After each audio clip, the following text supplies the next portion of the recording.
英語聞き流しリスニング、英語テキストと MP3 音声ダウンロードはホームページからご利用いただけます。88thpp.com 88thpp.com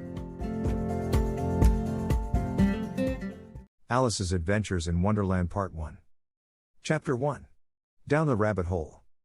Alice was beginning to get very tired of sitting by her sister on the bank, and of having nothing to do. Once or twice she had peeped into the book her sister was reading, but it had no pictures or conversations in it, and what is the use of a book, thought Alice, without pictures or conversations? So she was considering in her own mind, as well as she could, for the hot day made her feel very sleepy and stupid, whether the pleasure of making a daisy chain would be worth the trouble of getting up and picking the daisies, when suddenly a white rabbit with pink eyes ran close by her. There was nothing so very remarkable in that, nor did Alice think it so very much out of the way to hear the rabbit say to itself, "Oh dear! Oh dear! I shall be late." When she thought it over afterwards, it occurred to her that she ought to have wondered at this, but at the time it all seemed quite natural. But when the rabbit actually took a watch out of its waistcoat pocket, and looked at it, and then hurried on, Alice started to her feet, for it flashed across her mind that she had never before seen a rabbit with either a waistcoat pocket, or a watch to take out of it, and burning with curiosity, she ran across the field after it, and fortunately was just in time to see it pop down a large rabbit hole under the hedge. In another moment down went Alice after it, never once considering how in the world she was to get out again. The rabbit hole went straight on like a tunnel for some way, and then dipped suddenly down, so suddenly that Alice had not a moment to think about stopping herself before she found herself falling down a very deep well. Either the well was very deep, or she fell very slowly, for she had plenty of time as she went down to look about her and to wonder what was going to happen next. First, she tried to look down and make out what she was coming to, but it was too dark to see anything. Then she looked at the sides of the well, and noticed that they were filled with cupboards and bookshelves. Here and there she saw maps and pictures hung upon pegs. She took down a jar from one of the shelves as she passed. It was labeled orange marmalade, but to her great disappointment it was empty. She did not like to drop the jar for fear of killing somebody underneath, so managed to put it into one of the cupboards as she fell past it. "Well," thought Alice to herself, "after such a fall as this, I shall think nothing of tumbling downstairs. How brave they'll all think me at home. Why, I wouldn't say anything about it, even if I fell off the top of the house." Which was very likely true. Down, down, down. Would the fall never come to an end? "I wonder how many miles I've fallen by this time?" she said aloud. "I must be getting somewhere near the center of the earth. Let me see, that would be 4,000 miles down, I think, for, you see, Alice had learnt several things of this sort in her lessons in the schoolroom, and though this was not a very good opportunity for showing off her knowledge, as there was no one to listen to her, still it was good practice to say it over. "Yes, that's about the right distance, but then I wonder what latitude or longitude I've got to?" Alice had no idea what latitude was, or longitude either, but thought they were nice grand words to say. Presently she began again. "I wonder if I shall fall right through the earth. How funny it'll seem to come out among the people that walk with their heads downward.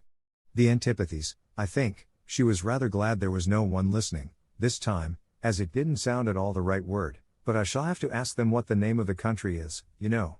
Please, ma'am, is this New Zealand or Australia?" And she tried to curtsy as she spoke. Fancy curtsying as you're falling through the air. "Do you think you could manage it? And what an ignorant little girl she'll think me for asking. No, it'll never do to ask. Perhaps I shall see it written up somewhere." Down, down, down. There was nothing else to do, so Alice soon began talking again. "Dinah'll miss me very much tonight, I should think. Dinah was the cat. I hope they'll remember her saucer of milk at tea time. Dinah, my dear. I wish you were down here with me. There are no mice in the air, I'm afraid, but you might catch a bat, and that's very like a mouse, you know. But do cats eat bats, I wonder?" And here Alice began to get rather sleepy, and went on saying to herself, in a dreamy sort of way, "Do cats eat bats? Do cats eat bats? And sometimes, do bats eat cats?" For, you see, as she couldn't answer either question, it didn't much matter which way she put it. She felt that she was dozing off, and had just begun to dream that she was walking hand in hand with Dinah, and saying to her very earnestly, "Now, Dinah, tell me the truth, did you ever eat a bat?" When suddenly, thump, thump, down she came upon a heap of sticks and dry leaves, and the fall was over. Alice was not a bit hurt, and she jumped up onto her feet in a moment. She looked up, but it was all dark overhead. Before her was another long passage, and the white rabbit was still in sight, hurrying down it. There was not a moment to be lost, Away went Alice like the wind, and was just in time to hear it say, as it turned a corner, "Oh my ears and whiskers, how late it's getting." She was close behind it when she turned the corner, but the rabbit was no longer to be seen. She found herself in a long, low hall which was lit up by a row of lamps hanging from the roof. There were doors all round the hall, but they were all locked, and when Alice had been all the way down one side and up the other, trying every door, she walked sadly down the middle, wondering how she was ever to get out again. Suddenly she came upon a little three-legged table, all made of solid glass. There was nothing on it except a tiny golden key, and Alice's first thought was that it might belong to one of the doors of the hall, but, alas! Either the locks were too large, or the key was too small, but at any rate it would not open any of them. However, on the second time round, she came upon a low curtain she had not noticed before, and behind it was a little door about 15 inches high. She tried the little golden key in the lock, and to her great delight it fitted. Alice opened the door and found that it led into a small passage, not much larger than a rat hole. She knelt down and looked along the passage into the loveliest garden you ever saw. How she longed to get out of that dark hall, and wander about among those beds of bright flowers and those cool fountains, but she could not even get her head through the doorway, and even if my head would go through, thought poor Alice, it would be of very little use without my shoulders. Oh, how I wish I could shut up like a telescope. I think I could, if I only knew how to begin. For, you see, so many out-of-the-way things had happened lately, that Alice had begun to think that very few things indeed were really impossible. There seemed to be no use in waiting by the little door, so she went back to the table, half hoping she might find another key on it, or at any rate a book of rules for shutting people up like telescopes. This time she found a little bottle on it, which certainly was not here before, said Alice, and round the neck of the bottle was a paper label, with the words "Drink Me," beautifully printed on it in large letters. It was all very well to say "Drink me," but the wise little Alice was not going to do that in a hurry. "No, I'll look first," she said, "and see whether it's marked poison or not," for she had read several nice little histories about children who had got burnt, and eaten up by wild beasts and other unpleasant things, all because they would not remember the simple rules their friends had taught them, such as, that a red-hot poker will burn you if you hold it too long, and that if you cut your finger very deeply with a knife, it usually bleeds, and she had never forgotten that, if you drink much from a bottle marked poison, it is almost certain to disagree with you, sooner or later. However, this bottle was not marked poison, so Alice ventured to taste it, and finding it very nice, it had, in fact, a sort of mixed flavor of cherry tart, custard, pineapple, roast turkey, toffee, and hot buttered toast. She very soon finished it off. "What a curious feeling," said Alice, "I must be shutting up like a telescope."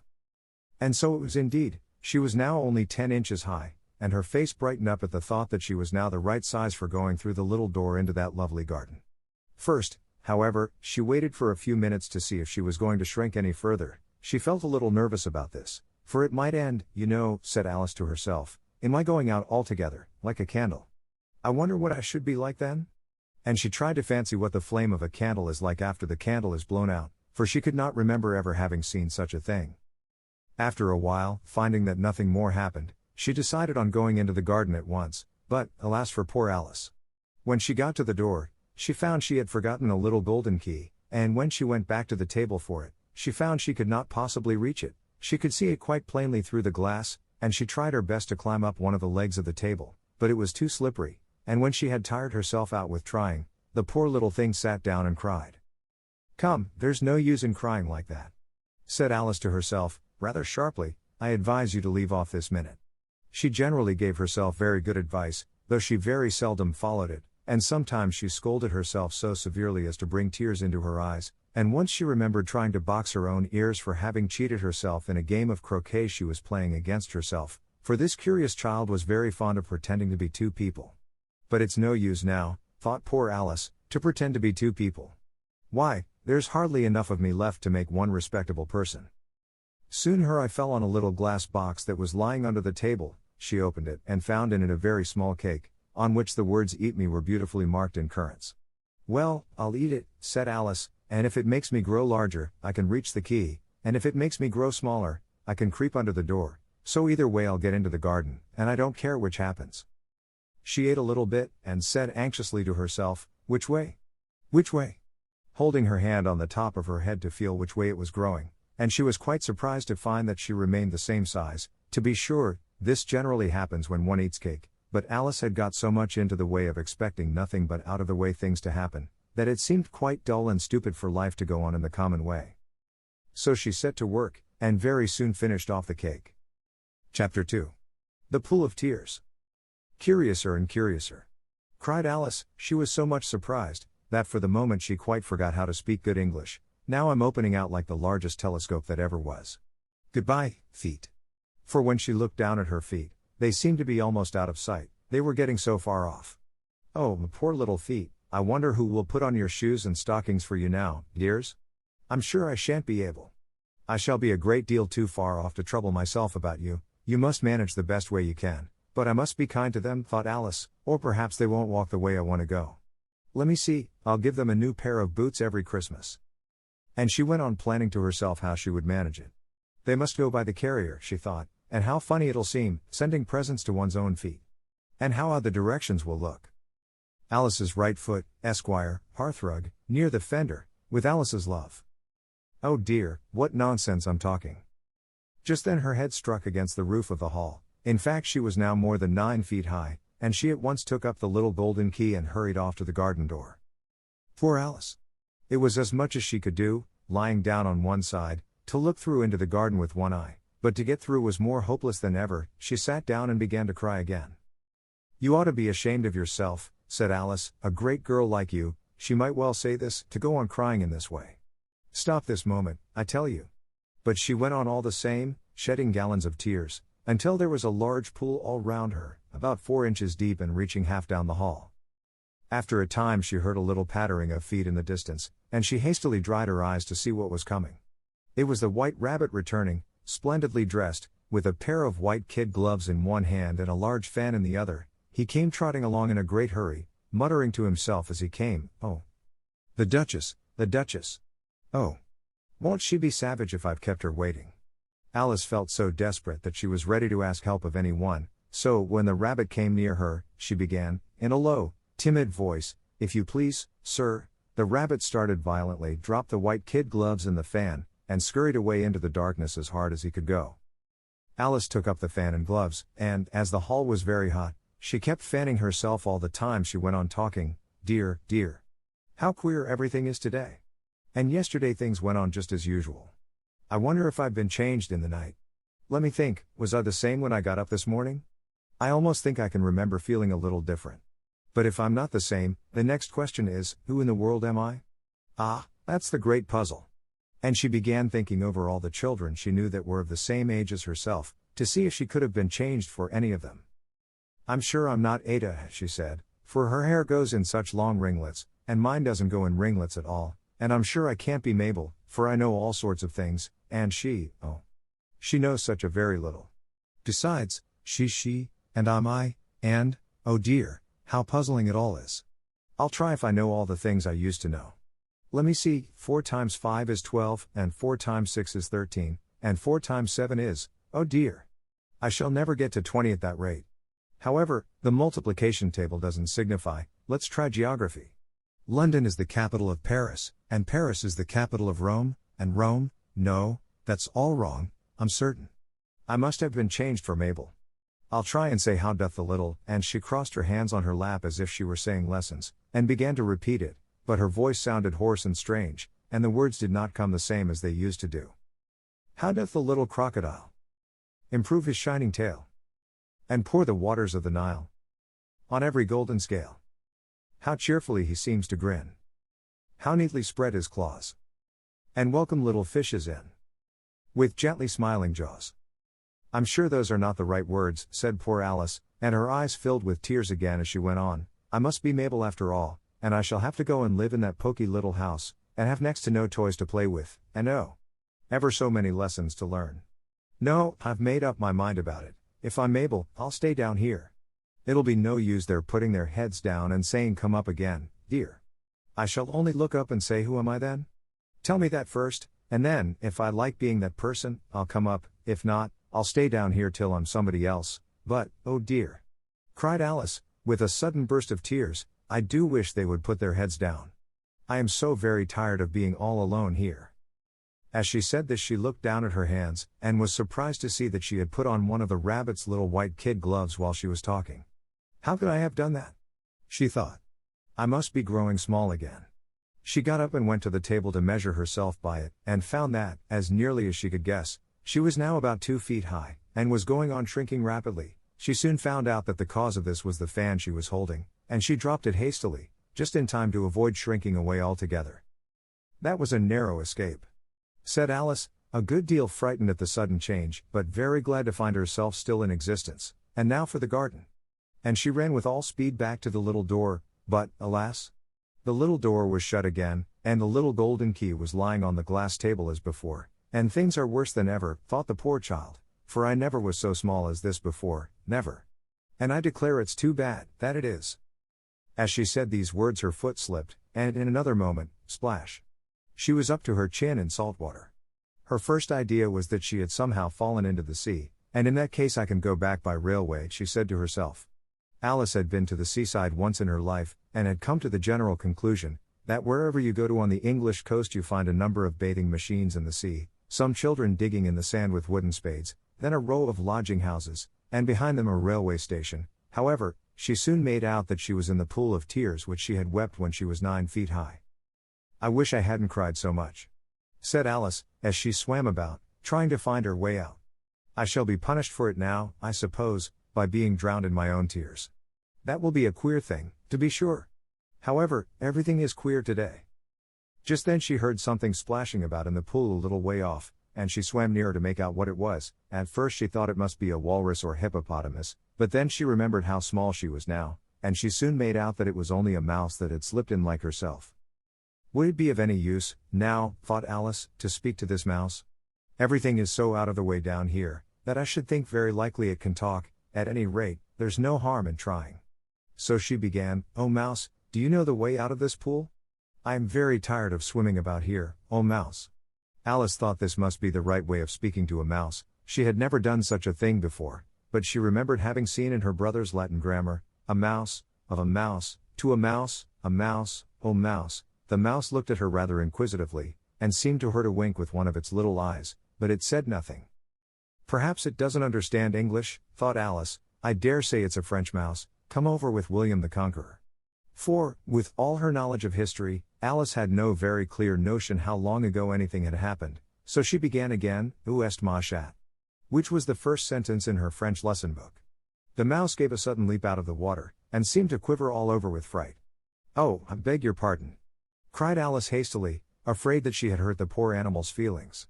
"I quite forgot you didn't like cats." "Not like cats?" cried the mouse, in a shrill, passionate voice. "Would you like cats if you were me?" "Well, perhaps not," said Alice in a soothing tone. "Don't be angry about it. And yet I wish I could show you our cat Dinah. I think you'd take a fancy to cats if you could only see her.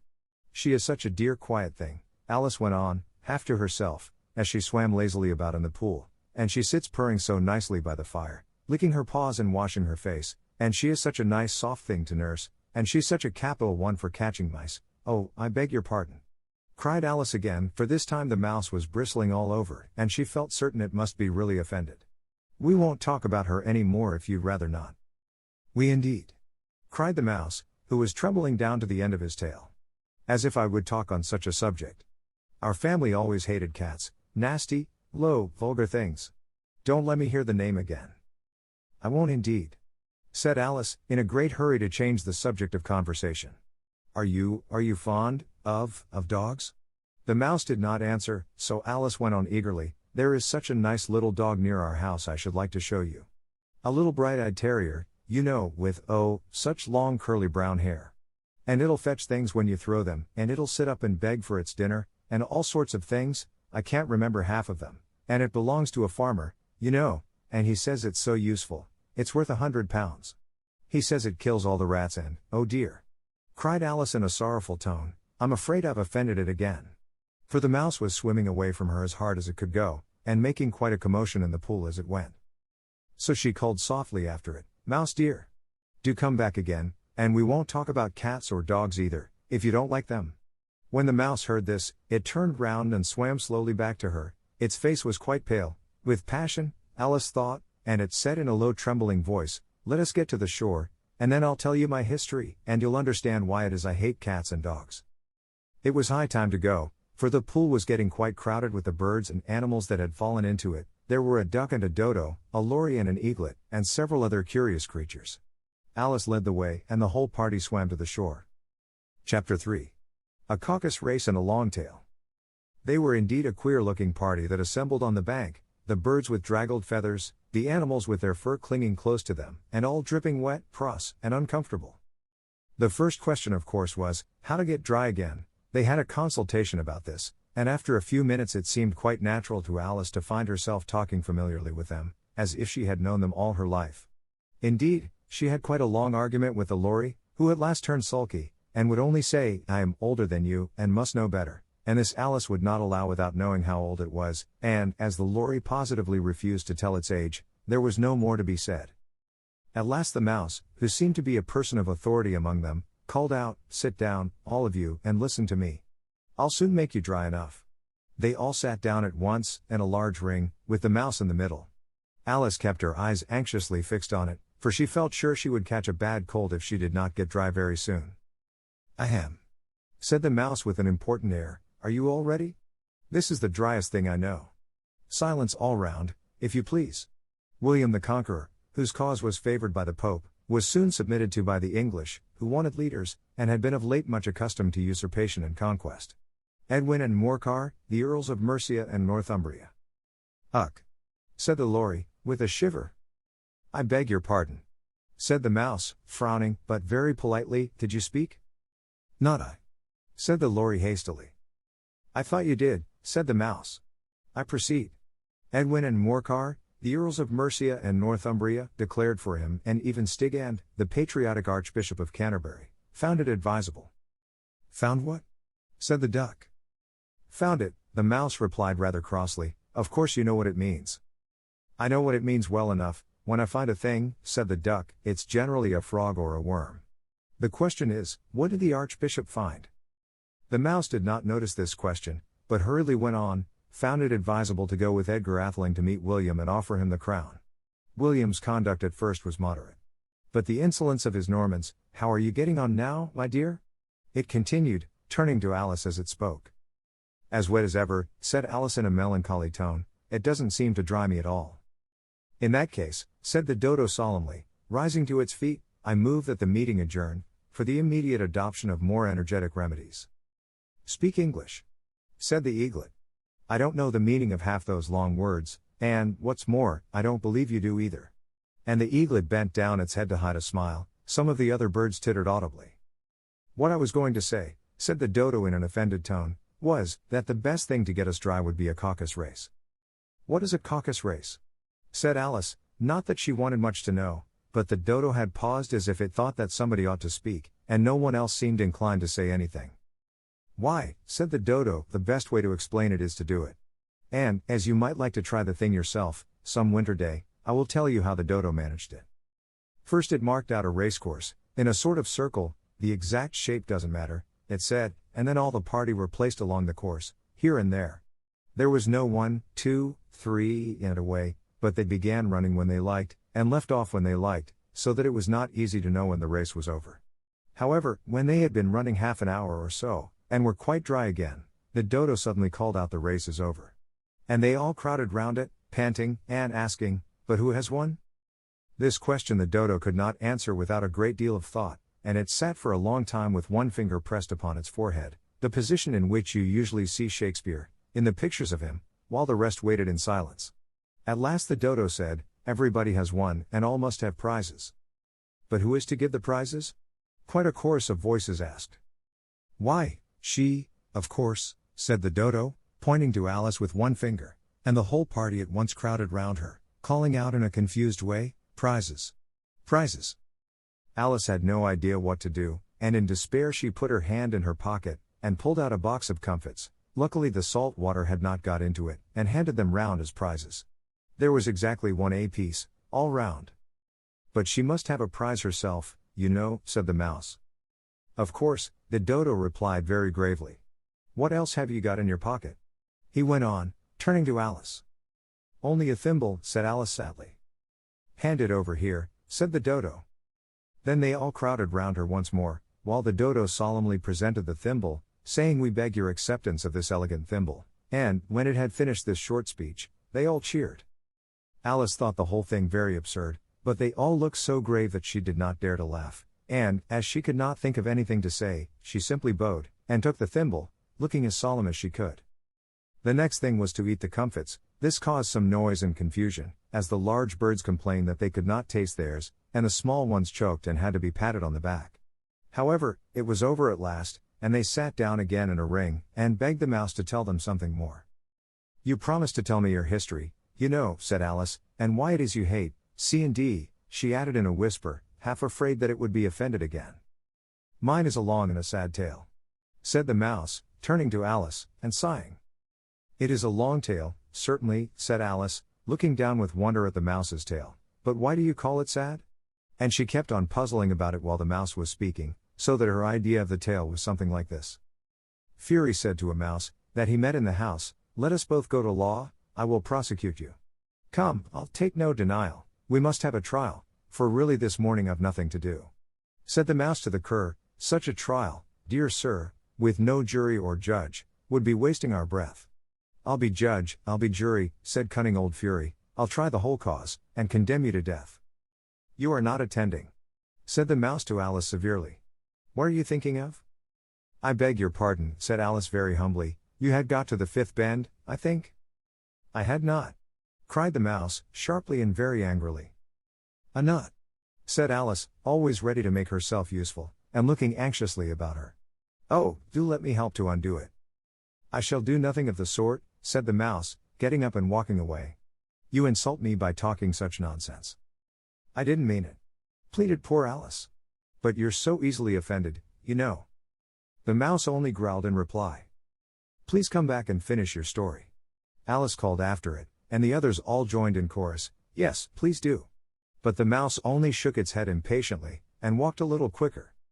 "What a pity it wouldn't stay," sighed the lorry, as soon as it was quite out of sight, and an old crab took the opportunity of saying to her daughter, "Ah, my dear, let this be a lesson to you never to lose your temper." "Hold your tongue, ma," said the young crab, a little snappishly. "You're enough to try the patience of an oyster." "I wish I had our Dinah here, I know I do," said Alice aloud, addressing nobody in particular. "She'd soon fetch it back." "And who is Dinah, if I might venture to ask the question?" said the lorry. Alice replied eagerly, for she was always ready to talk about her pet. "Dinah's our cat.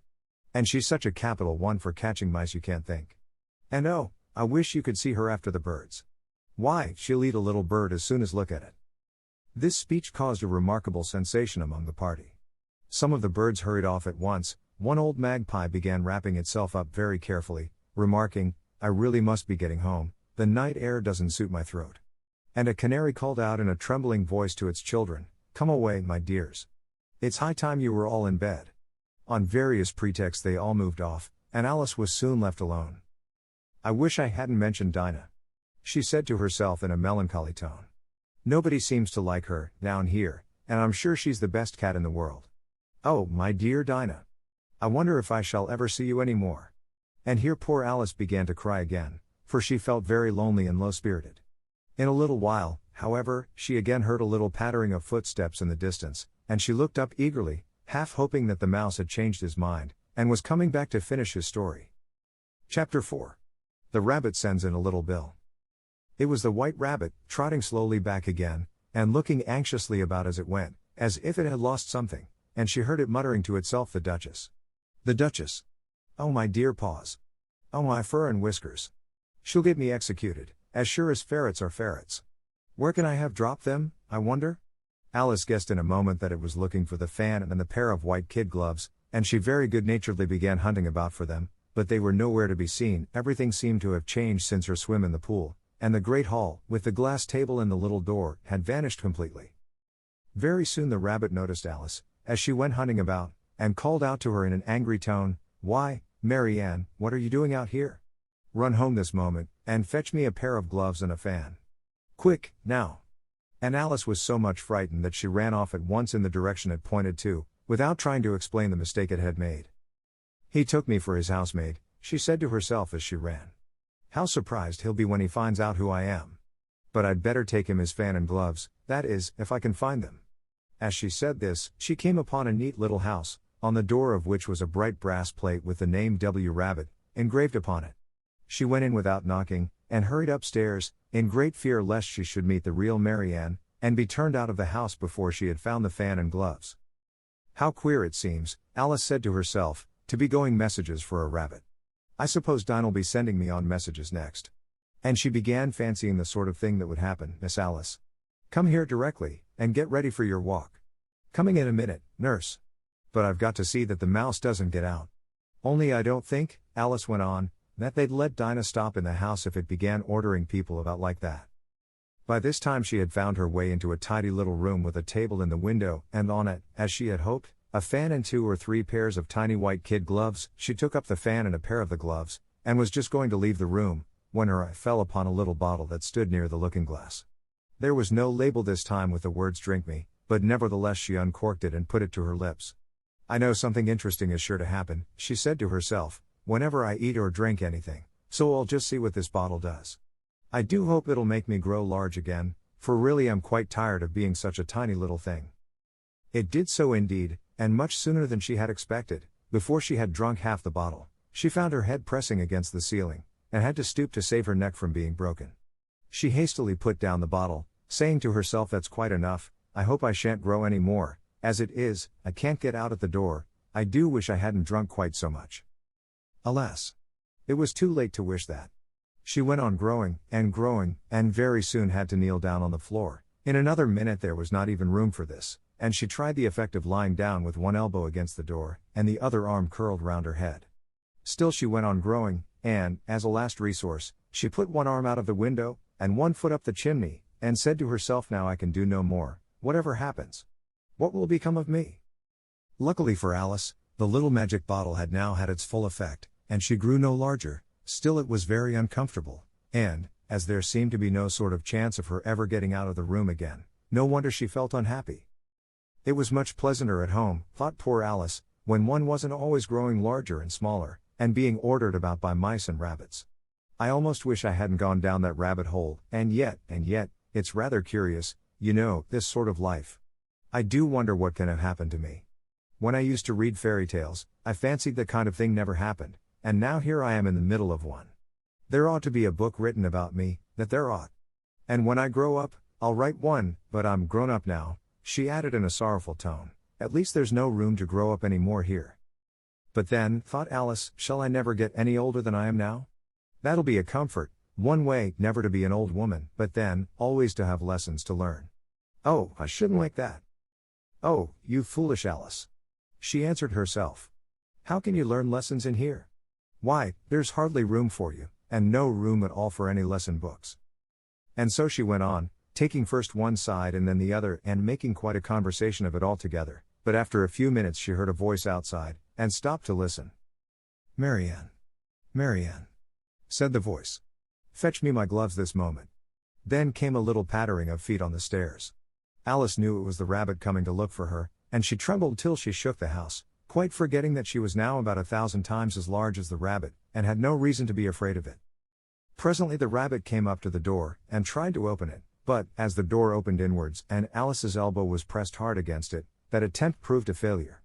Alice heard it say to itself, then I'll go round and get in at the window. That you won't, thought Alice, and, after waiting till she fancied she heard the rabbit just under the window, she suddenly spread out her hand, and made a snatch in the air.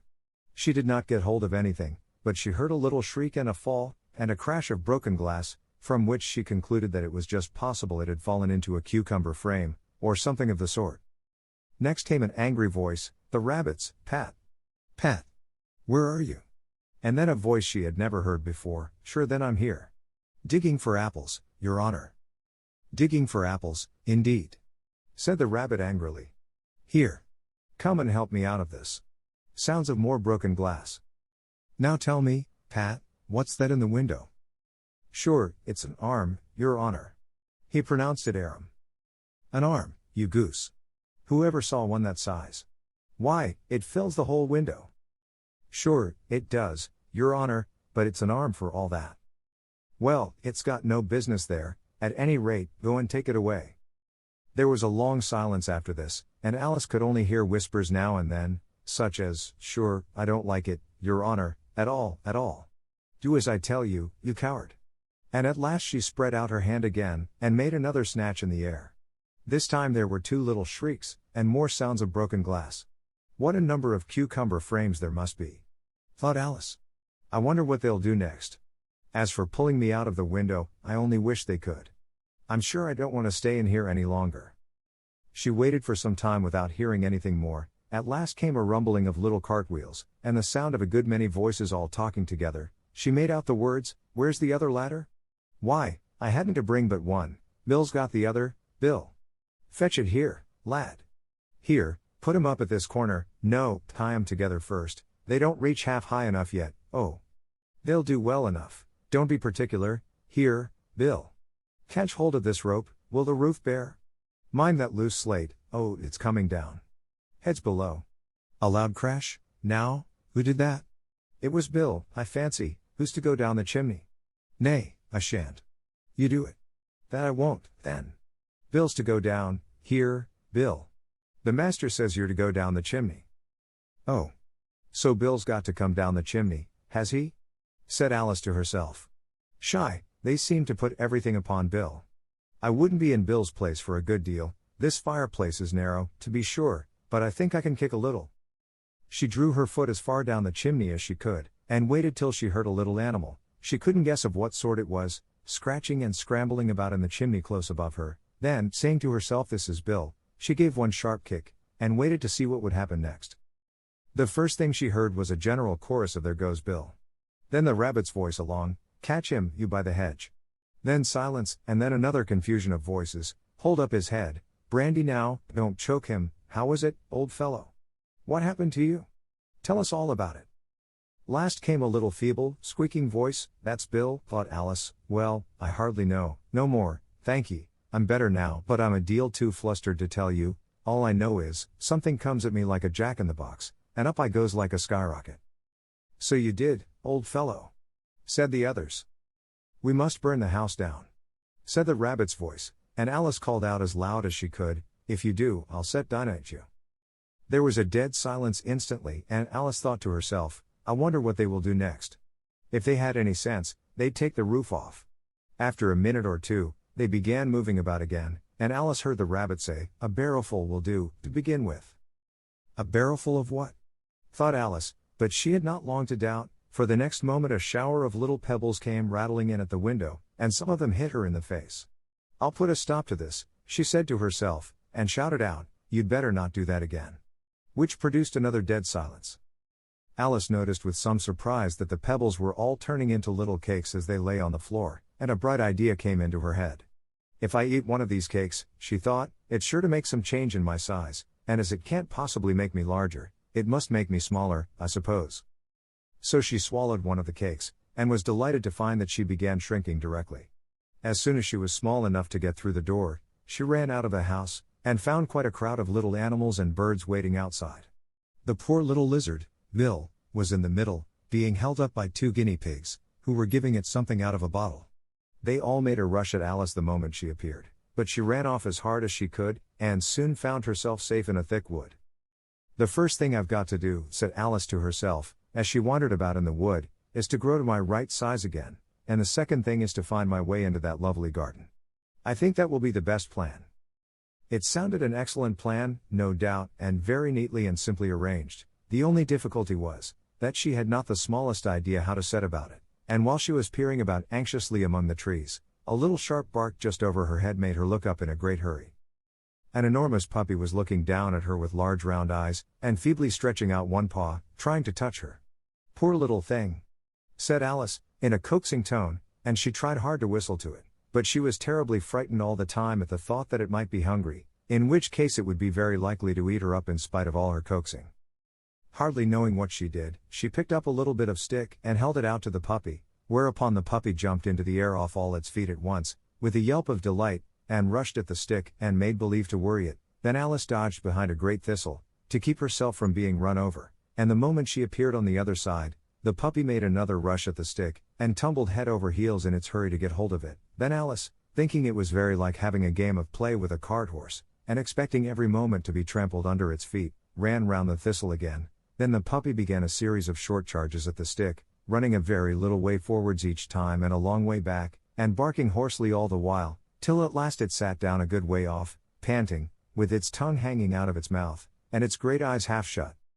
This seemed to Alice a good opportunity for making her escape, so she set off at once, and ran till she was quite tired and out of breath, and till the puppy's bark sounded quite faint in the distance. "And yet what a dear little puppy it was," said Alice, as she leant against a buttercup to rest herself, and fanned herself with one of the leaves. "I should have liked teaching it tricks very much, if I'd only been the right size to do it. Oh dear! I'd nearly forgotten that I've got to grow up again. Let me see, how is it to be managed? I suppose I ought to eat or drink something or other, but the great question is, what?" The great question certainly was, what? Alice looked all round her at the flowers and the blades of grass, but she did not see anything that looked like the right thing to eat or drink under the circumstances. There was a large mushroom growing near her, about the same height as herself, and when she had looked under it, and on both sides of it, and behind it, it occurred to her that she might as well look and see what was on the top of it. She stretched herself up on tiptoe, and peeped over the edge of the mushroom, and her eyes immediately met those of a large blue caterpillar, that was sitting on the top with its arms folded, quietly smoking a long hookah, and taking not the smallest notice of her or of anything else. 英語聞き流しリスニング、英語テキストと MP3 音声ダウンロードは、ホームページからご利用いただけます。88thpp.com、88thpp.com